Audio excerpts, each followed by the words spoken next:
And welcome once again.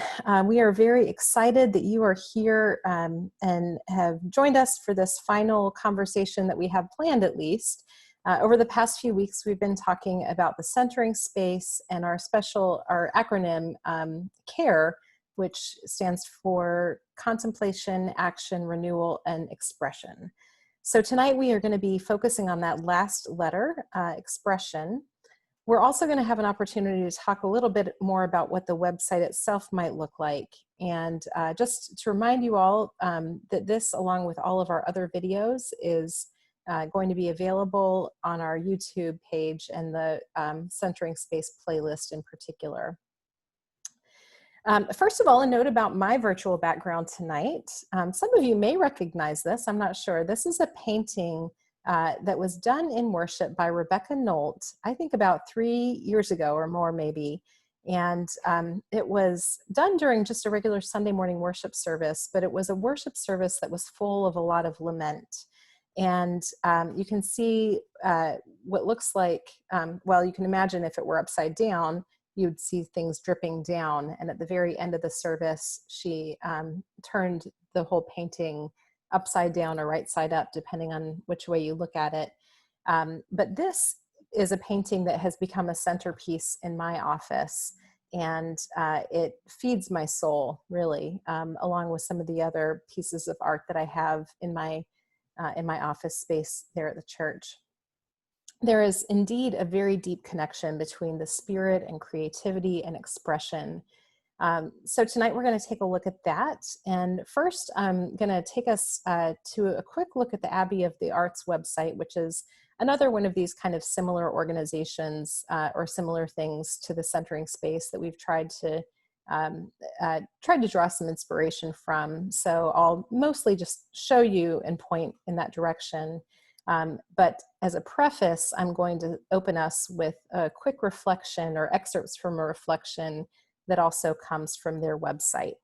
So it begins with a quote from Thomas Merton from New Seeds of Contemplation. And I'm going to adjust the language as I read, because I'm sure that if he were writing it today, he would also similarly adjust it.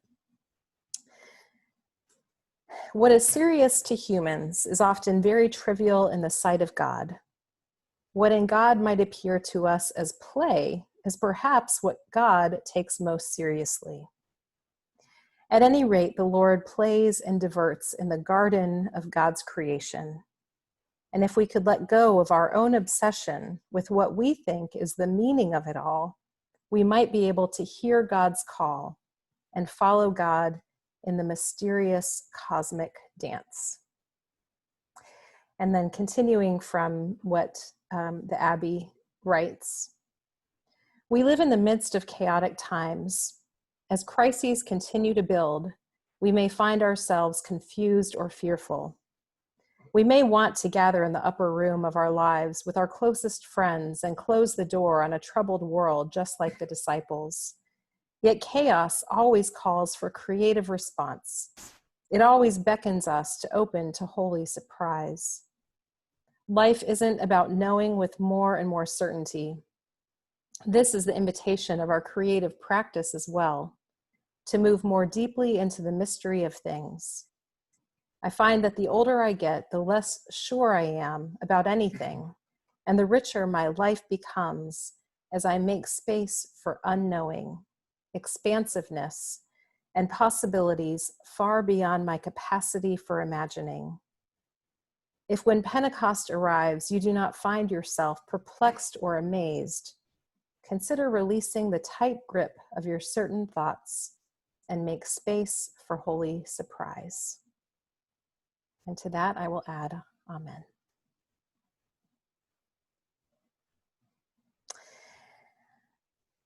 All right, that actually was a reflection written for Pentecost, and it was written it was from a past year. So as current as it may sound to our ears today, it's amazing to think that it actually was written a while ago.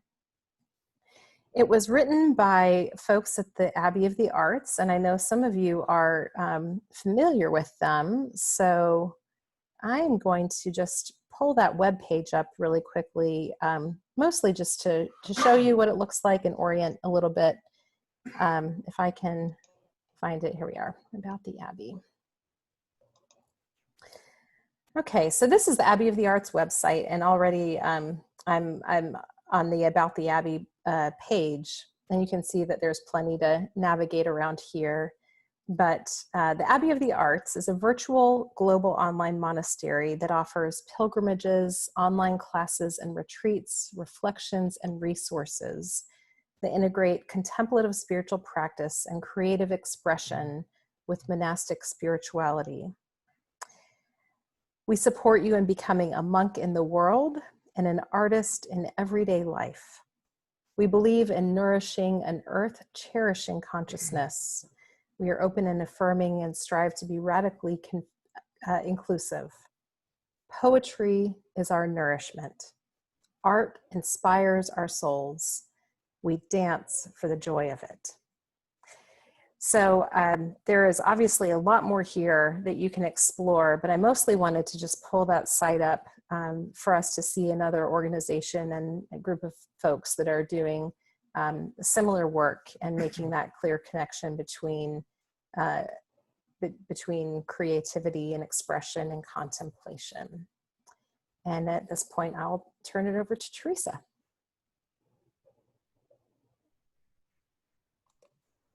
Good evening. Hi, everybody. I think it's funny that I'm the one that's doing this. I'm the one who can barely remember what day of the week it is, and then I'm supposed to show up, and that I'm supposed to express something that's creative. So as you know, after I Googled how to do that, then I wrote a script so I would be sure I could do this particular task. And so here is my script, and I don't know how that's going to affect how we look together, but when I see the names of each of the people who's participating tonight, I feel like I'm surrounded by my family of people who have creativity running through their DNA in such beautiful and powerful ways.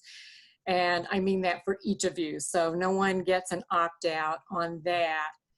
As I was reflecting on how to create a prompt that Google couldn't seem to help me with, this is kind of where I landed. And so I'm going to go through this and then open it up to everyone.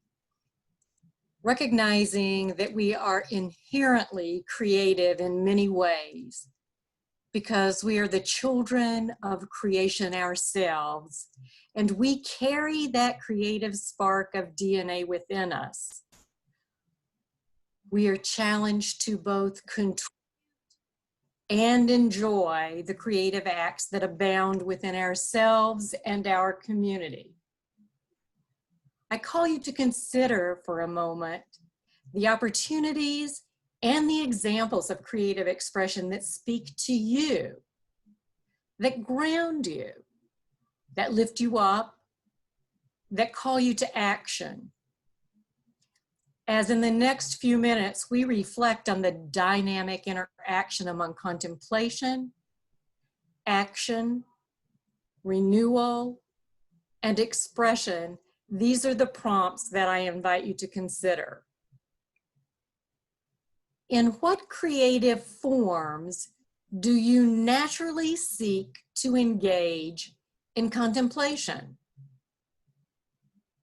in action, in renewal, in expression? In what creative forms do you naturally seek that out? In what creative forms do you wish to, do you long to, do you imagine engaging in the processes of contemplation, action, and renewal?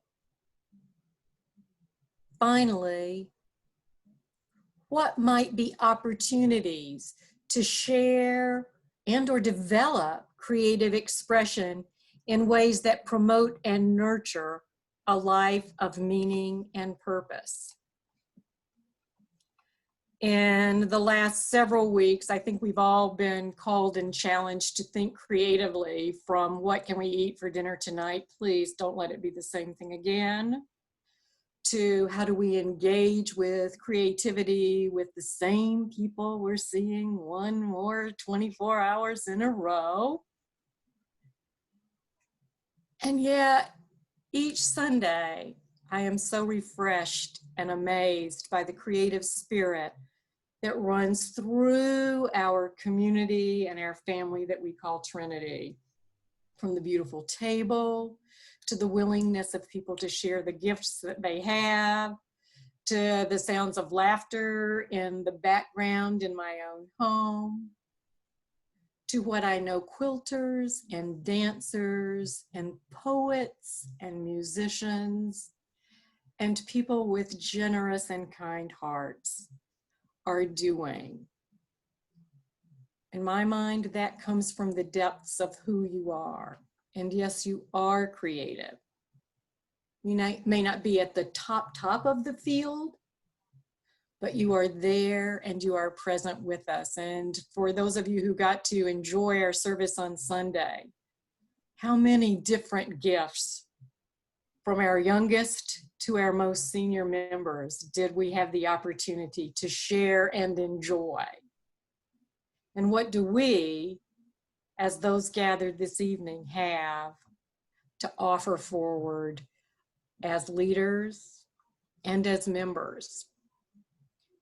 So as my whole family would say, you put a lot out there, bite off whatever piece you want and start spitting it out. And I'm sure Stephanie will take copious notes while I just sit back and listen.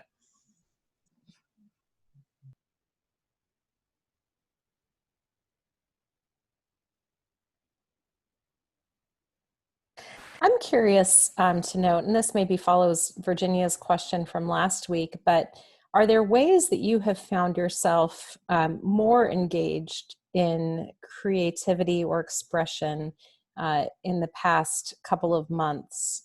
Or have you found that more of a void or something that has been a new discovery? I ordered a paint by number kit that I've seen advertised all over. And I'm sad to say that 2 months later, it still has not arrived. But I have done a little bit of embroidery, which I have not done well, but I've enjoyed. So I have found that having something that I'm doing with my hands in a more creative way has been a gift during this time. I will say that in the newfound time that I have as a recently retired human being, that I now have my very own kit with my very own box of watercolor paints, the standard 8, and then I bought a bigger set with my very own set of paper and magic markers and crayons. Everybody else in my house has their own set. Mine's in a box and I have now hidden it. But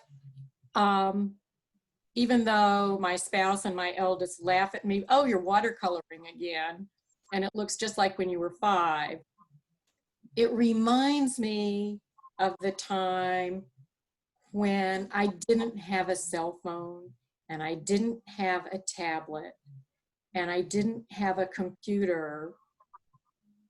And so what did I do with my hands?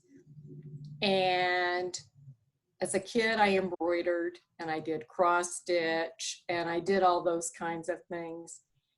And it's nice to turn off the news for just a little while and hum a tune in your head and draw and color on a blank piece of paper. So in response to what you're saying, I think there is something about the process that breaks some of those habits that we get into that constrain us and bring us in so tightly that we can't let loose and be open to other things.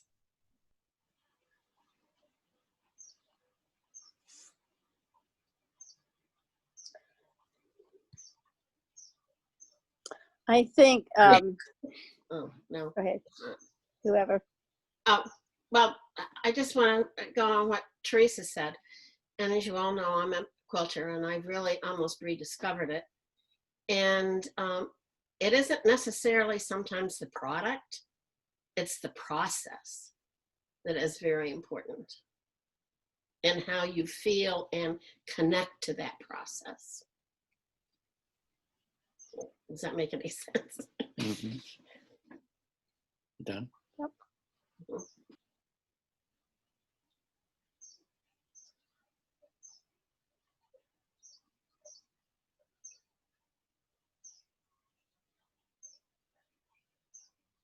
I was going to say,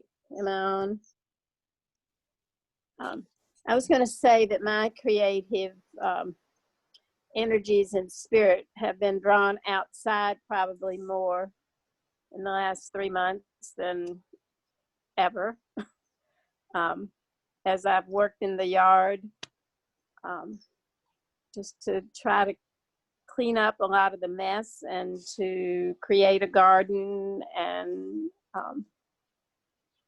yeah, so that's been a different experience, but probably very therapeutic and very creative in and of itself. Certainly engaging me with creation itself. I'm aware that the bird song in your background keeps bringing you forward, and it's lovely. And the water, can you hear the water? Yeah. The waterfall. Well, my expression has not been, I guess, as creative as all of that, but I've really tried to enhance my connections with others and, phone calls and that kind of thing. And this week had an incredible experience when I opened up the Daily News Record, and on the front page was a picture of Ira Cart, who it was a family that when I lived in New Hampshire, lived a mile away and was a very, very good friend. He and his wife and 2 children. And it was a picture of him playing the fiddle. Maybe you saw it with a mountain music group from 2016. Well, I know him. And it says he lives in Mount Jackson. And we lived up in New Hampshire, and I never knew whatever happened to him and his family. So I hunted up one of my old friends that lived up there that I did have contact information for, and we talked for an hour this afternoon. And so I've taken a picture of the picture and shared that information with her. She gave me the contact information and for Ira, and so I will be calling him in the next day or so to touch base. But to pull back, I've found that this is kind of where I am right now as far as expression, is being able to reach out to others. And it's just been a wonderful, wonderful, gift to me, as well as I hope a gift to others. So, but that was just an amazing experience this week.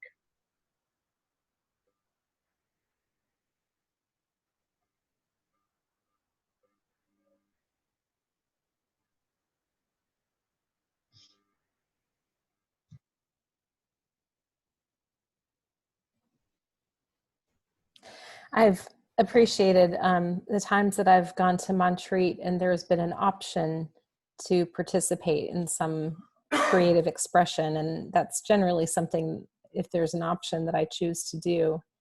There really is something about working with my hands that I think gets me out of my head and feeds my soul. I also find writing to be an outlet that generally just happens in sermons and newsletters, but even that can be a creative expression that I find really meaningful. I'm sure you're happy to know that.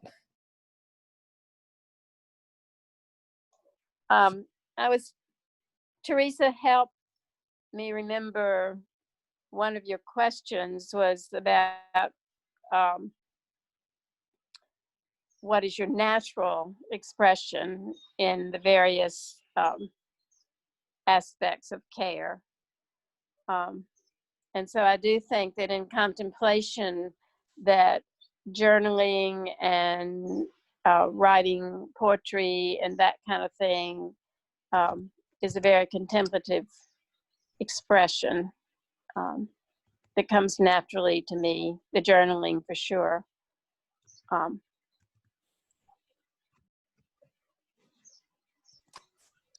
I'm reminded that in one of our Lectio groups, Deanne Chenoweth was sharing that she had been doodling while we had been talking, and some people can actually really express what they're thinking or work their way through with some amazing kinds of doodle sorts of things, whereas others tend to use more schematic kind of drawings as ways to show how ideas begin to connect, while others use words or phrases or longer narrative. I think about the beautiful piece that Hannah shared with us on Sunday as one particular example, and that seems to speak to something that's really deep within her that wells up quite naturally, while when you think about Ellen Atwood, and you listen to her sing, or you hear her play, or when she creates a piece of music, that's another natural inclination.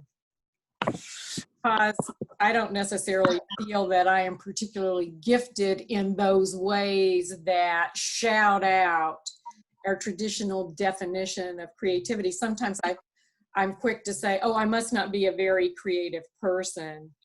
And I think that that's our job, whether it's as the Myrtle group trying to come up with what is centering and grounding, or whether it's our response to one another. We are creative in ways that are unique, but we can also develop both creative appreciation as well as other forms of creative expression. And so back in the day, when we had the small groups and one group was writing poetry, there are some people who can write their little rhymes and things, and it's art, and others of us write our little rhymes and their little rhymes, but that doesn't mean that there's not that spark within it, and we can't grow into whatever those particular areas are. And part of the question that I think I have for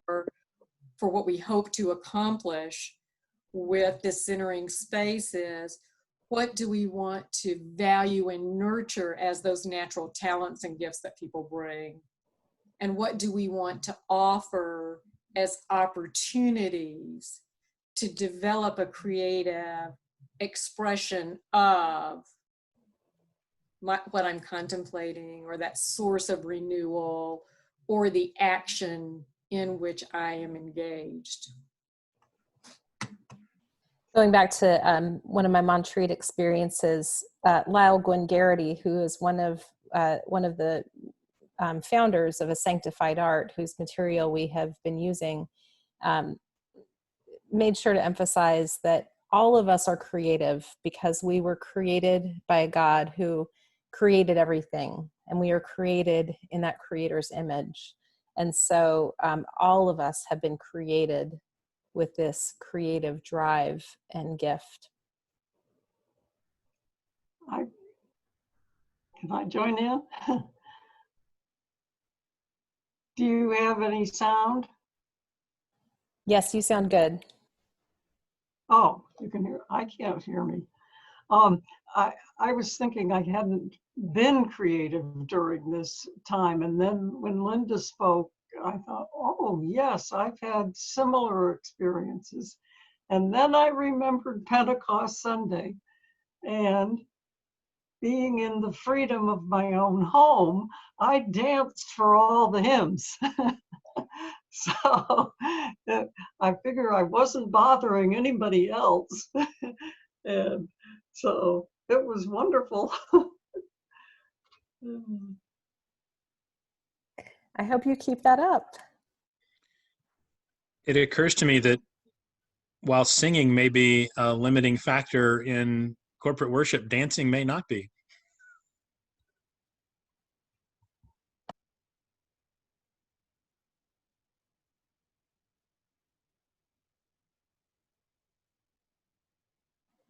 On that same website, Abbey of the Arts, there's a wonderful piece about how the monks are dancing, the wild dance of the monks or something. Have you got it there? Have you seen it, Stephanie? Do you know what I'm talking about? I have. It may take me a second to find it. It's something about the wild, that they dance because they can. I mean, it's a wonderful piece that's on their website. So I'm sorry we missed seeing Sue. I believe it's the poem that's on that main page, and you can just click it and it'll play right away, Stephanie. Let's see. So I've pulled this up. Unfortunately, what we've found is that when I play something, we haven't been able to hear the sound, but I assume that you can at least see the video. Is this what you're referring to, Mary Lou? I didn't see it as a video. I just heard it as the poem being read. So they have an entire page that's the holy disorder of dancing monks. Yeah. So that is the poem right there. Yeah, we dance wild, not a two-step structured repetition. So. Yeah. Yeah. It's worth reading. Okay, so yeah, if you were to see that, that would be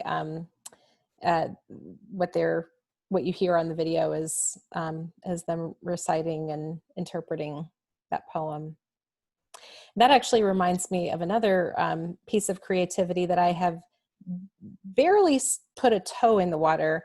My next door neighbor invited me to these to a group on Facebook that Zooms about 5 times a day for 20 minutes each. It's led by Catherine Mansfield, I think, over at EMU, and it is Dancing for Resilience is what it's called.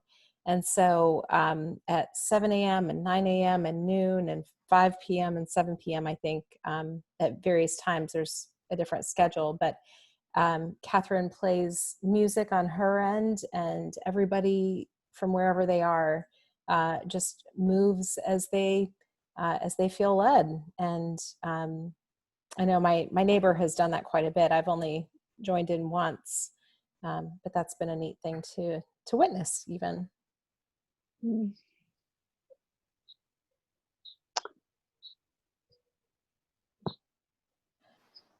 So I know we've talked about contemplation and action and renewal and expression, and I would love for us to continue to generate any ideas or anything that for the centering space that folks would like. I don't want to cut off our discussion prematurely, but if we do want to move on, I am happy. Does anyone else want to say anything? We can always come back to this too, if we want.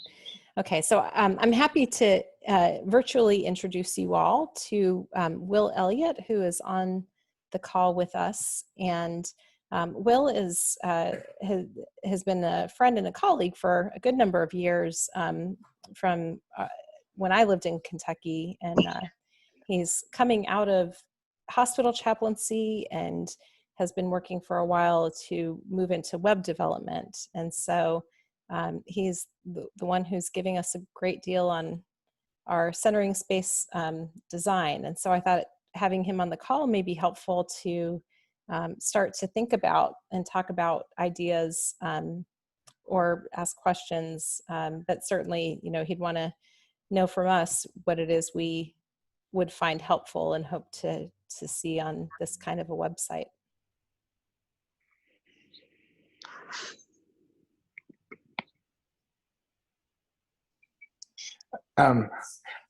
Hello, I'm Will. I just wanted to say I'm grateful to be able to speak with you all and hear a bit about this endeavor that Trinity is moving towards. And I'm grateful to be able to participate in that process with you all. So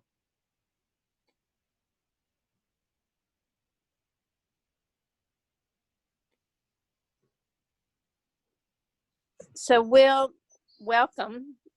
It's been a joy to have you worshiping with us, even so it's nice to see your face. Can you, for my sake, kind of tell us what are the kinds of things that you would envision having on such a website? I mean, what are some of the possibilities that, we could say, oh yeah, that's exactly what we're thinking? It really is kind of a wonderful opportunity for you all to dream in terms of thinking about what audience you are wanting to inspire and engage. And there are ways from the development perspective that we can help make that happen a little easier. I think, it seems like this could be a very versatile website where there's different kinds of content, whether it's poetry or images of someone's art or music, and these are all things that can be done. And my hope would be to be able to make all of that as smoothly and cleanly accessible as possible. Okay. I mean, some of the things I've thought of was that we could offer like a watercolor class kind of thing. I don't know if that's possible. Offer an opportunity to do the soul collages together, or just somebody could tune in and be directed on how to do their own soul collage, or just in what you just said. I can envision having any one of our musicians offering kind of a meditative music that with some instruction on how to use that creatively. Yeah, I think all of that sounds lovely, and it's certainly possible. The sky's the limit. It really Okay. only limited by your dreams. Everything from for instance, I'm not trying to drum up your content or anything, but I was just thinking, I know that you all have done Zoom or Facebook live Lectio Divina groups, Right.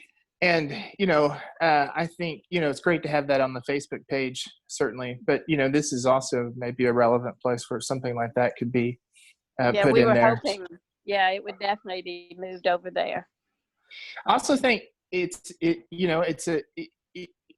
when I'm thinking about what pieces you have in the site, I think it's very easy to make a nav bar that easily links you to the different kinds of content, whether it's articles that someone has written, devotional material, video of Lectio Divina, music, all kinds of things. So that's kind of, it's really just you all tell me what to put in there and I will do it.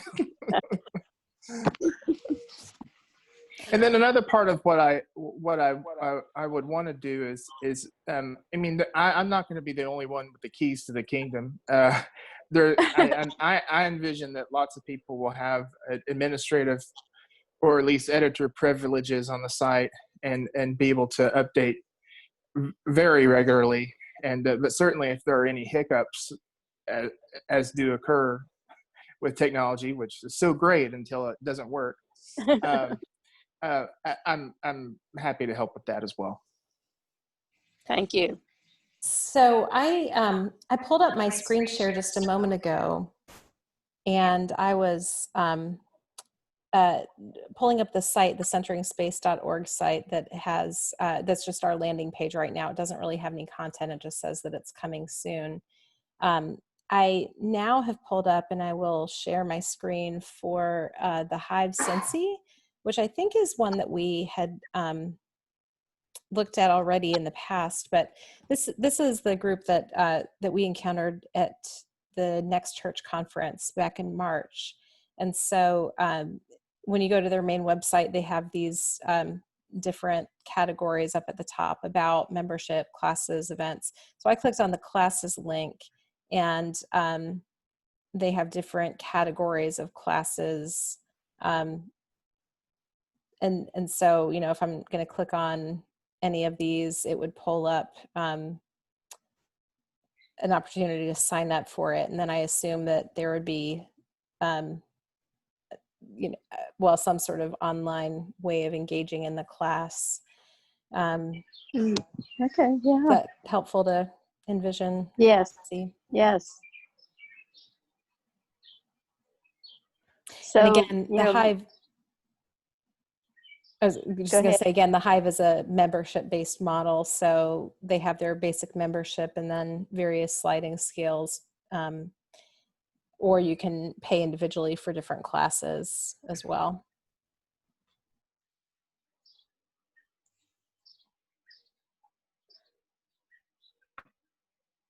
So Mark is planning to unveil his course on lament next Saturday, right? Or the 6th. Is that this Saturday? It's this Saturday. Yeah.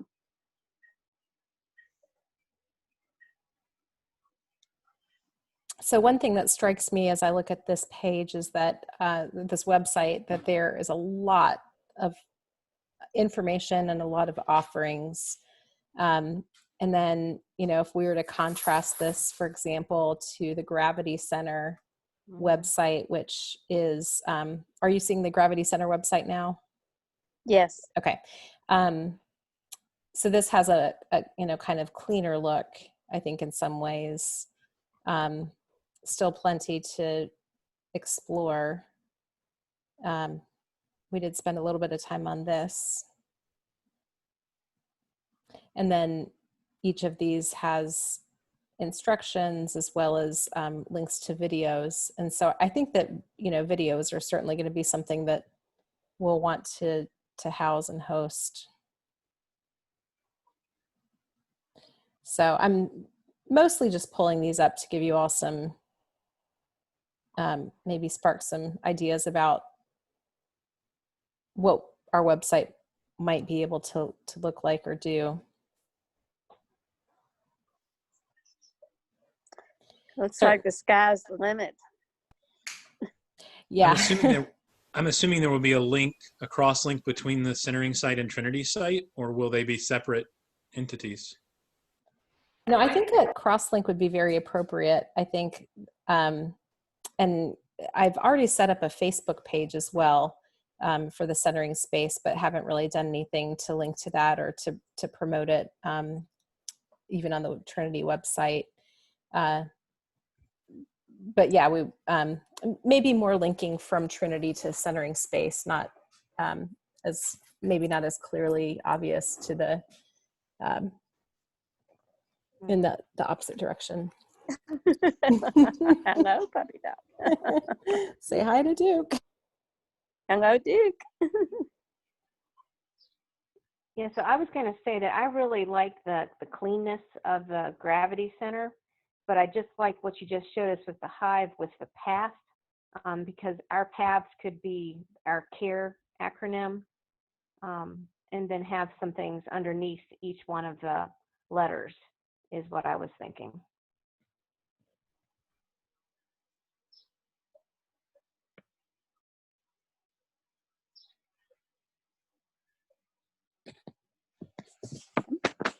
come up. You can come up. Come on. Come on. Okay, good.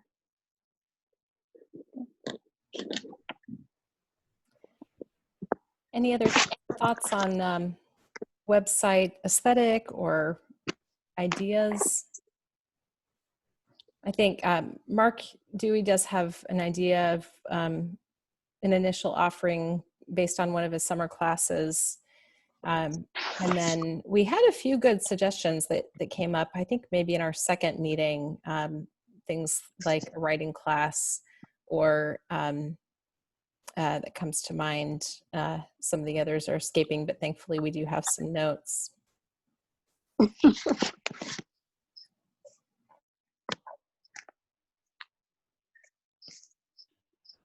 I've been thinking about a book club, having some kind of book club. And I'm interested in the Glennon Doyle's newest book, Untamed. People would be interested in reading that one.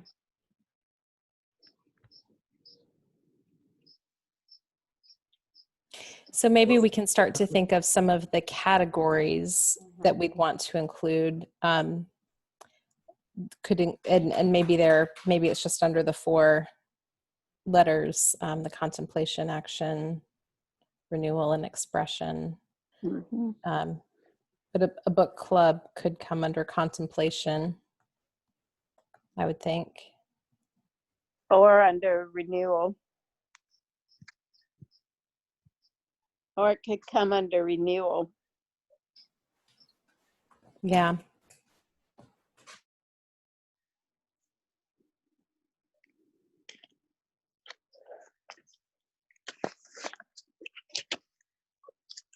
You might want to have things that could be under multiple letters, cross-linked, so that you could get to it by more than one direction.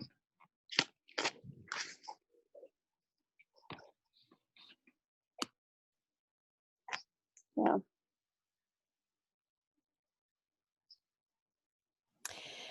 Well, I don't necessarily want to keep us on forever talking about this, but are there any people on this call that would be maybe a little more interested in having more conversations about the website content or aesthetic?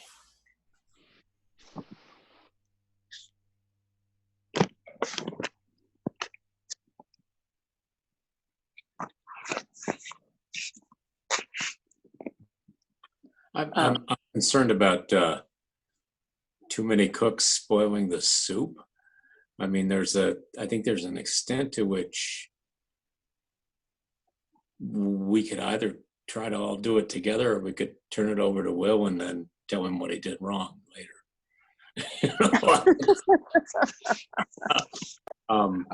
That sounds like a great idea. Yeah, I didn't think you'd like that.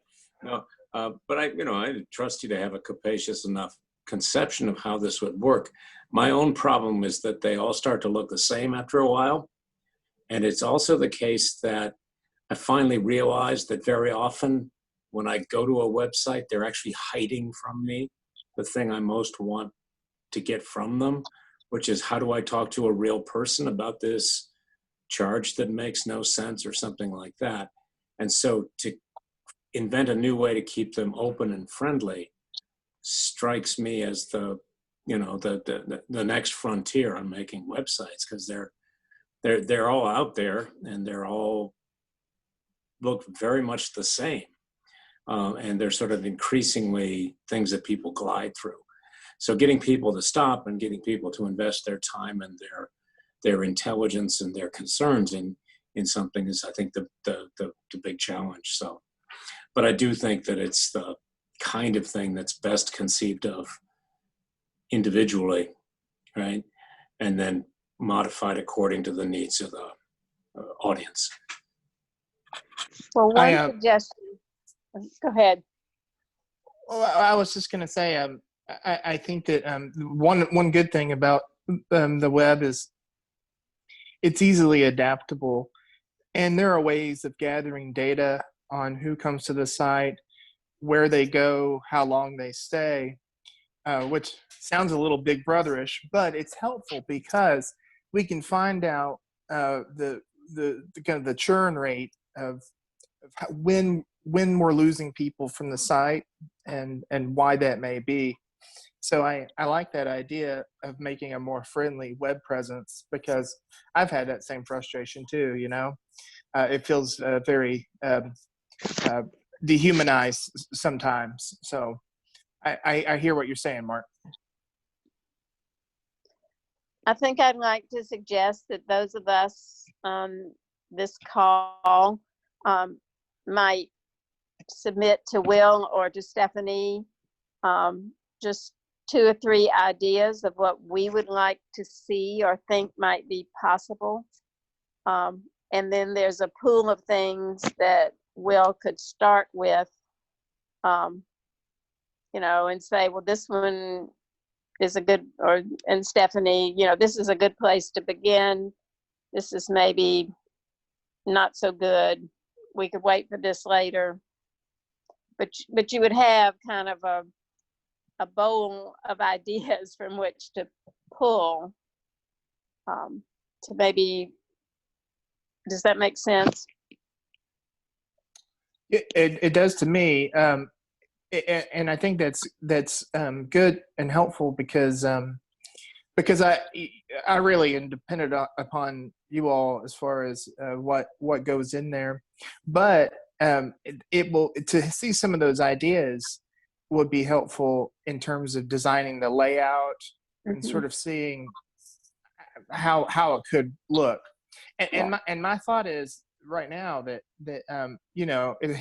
again, kind of what Mark said,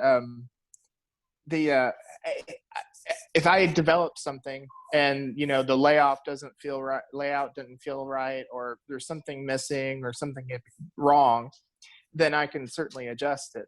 So I think that would not be a problem. Well, if you look at the one that we glanced at tonight, I mean, the thing that's immediately attractive about the Gravity website is its austerity, that it really does sort of like elicit a sense of, let's set aside that the colorful stuff and the bells and whistles and the exuberance and focus on something. And that's a very different approach from the run of the mill. But I'm not sure that it's what we're looking for necessarily. But I do think that there is an immediate effect. I mean, it's sort of like an instantaneous effect that when you land on a website, whether or not you want to be there, and that's very different from a book. And ease of navigation is important. There's one thing that bugs the ever loving bejeebies out of me is that you type something in to look for it, and then you've got to go through 47 different listings to find out what you're after.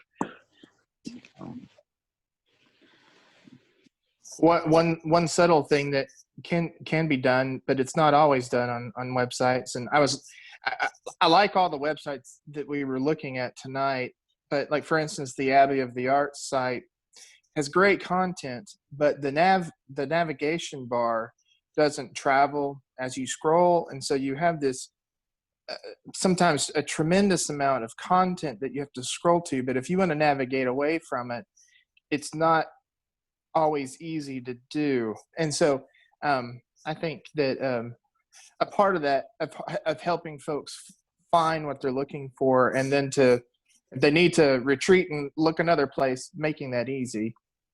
It's definitely something that can be done. This is probably intuitively obvious, but it should be well adaptable for mobile platforms too. Absolutely. Well, I think we have to make it so that it's you're exactly right. People need to be able to use it on a cell phone or a tablet, laptop, desktop. It has to be able to be scalable to all of those things. So, and that is thankfully a lot easier to do now than it was 10 years ago.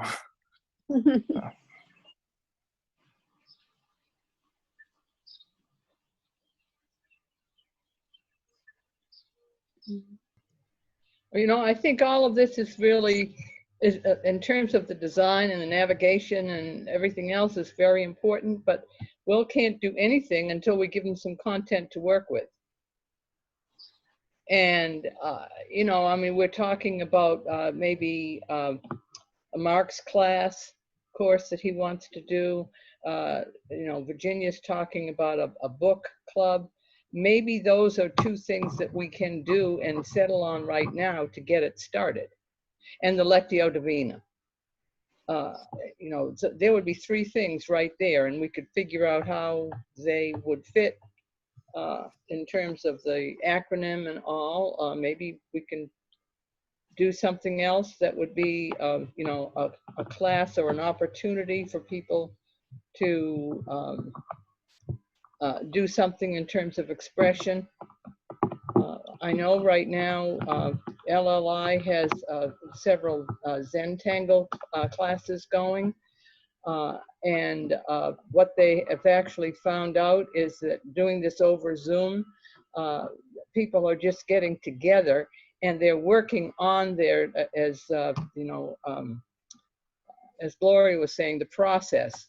And, you know, more than the product, the process was important, and the conversation and the fellowship that is all part of that. So, you know, there could be something like that in terms of expression. So maybe we could find something that would be a C, an A, an R, and an E, and offer those, but then provide some content for that for Will to start to work on.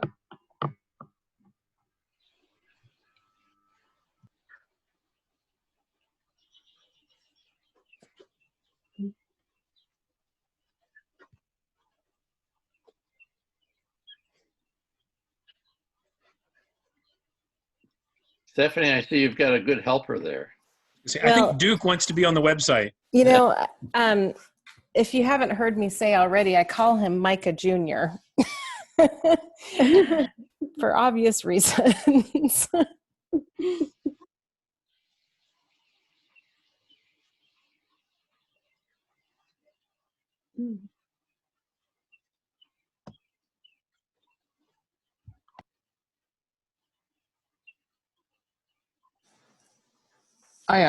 I was thinking that perhaps one thing that I might do is I mean, continue to have some conversations with you all and with Stephanie about some basic layout issues, and I can start working on some of that. But I love the idea of folks submitting content, and you know, it may take a little while for us to sort of figure out exactly where everything's going to go and how it's going to be arranged. But you know, we can even start now trying to make some order out of chaos. I think this could be a really cool, good thing.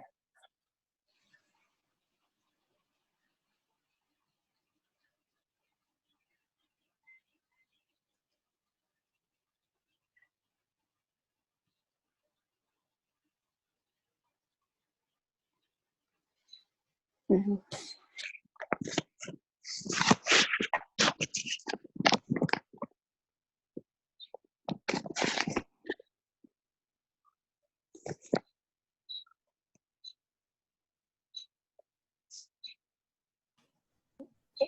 Well, are there any other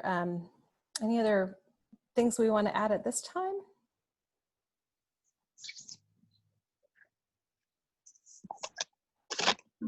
I just want to ask if anybody knows how things went for Bill Sanders today. Go ahead, Jeff. I was going to say, I haven't gotten an update. My hope is to call Ramona right after as soon as we conclude here, to find out how things went. I'm assuming no news is good news, that we haven't heard anything. Okay. Could you just put up some kind of a email or something like that to this group or the church or something like that? Because Yeah, because we've all been wondering. Mm-hmm. We'd very much like to know. Stephanie, as soon as I find out something, I'll send it to you. Thanks. Yeah.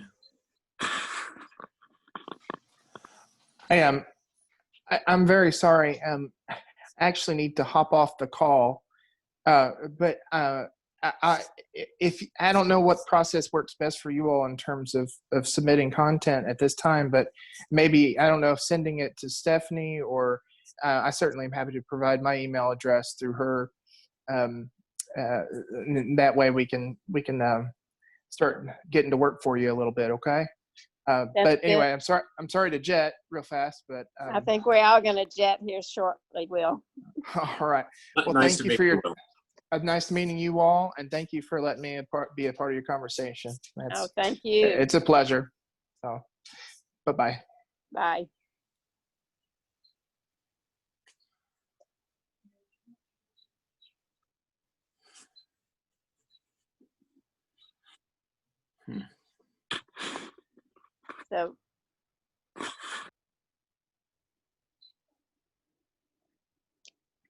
So do we have any other comments we want to make?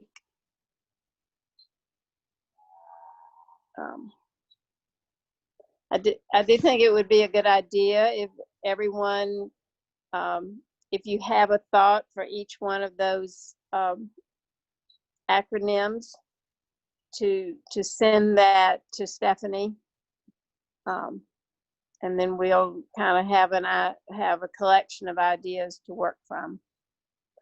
But are we ready to close, Stephanie? Yes, I believe we are. And I was going to ask if anyone is interested in me inviting you to the group that's doing the dancing resiliency. That's the group is on Facebook, but it's done over Zoom. So just let me know. You can send me an email if you would like. Virginia, I see you raising your hand. Yes. Okay. And Sue, perhaps. And Judy. All right. I'm not seeing everybody, but if I missed you, let me know.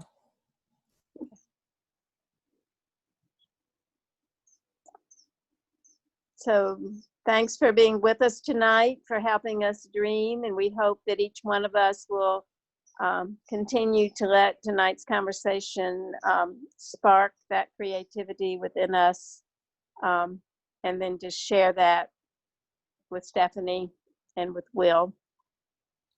I do remind us that we have an opportunity to join in the Lectio Divina tomorrow morning and Friday morning. And we're doing one at 5:45 a.m. to 6:15, and then again from 8:30 till 9. So if you're an early riser, you can join us at 5:45, or we'll be back on at 8:30. And I haven't seen from Mark what the passage is for tomorrow, but I'm sure he'll have it up there soon enough tonight. I'm going to close with an expression from Jan Richardson. It's a blessing from her book, Circles of Grace. It's from part of the Pentecost passage from Luke 24:51. Well, actually, it's from the Ascension. While he was blessing them, he withdrew from them and was carried up into heaven. And it's entitled Blessing the Distance. And I thought that is appropriate for us in many ways right now. So, blessing the distance.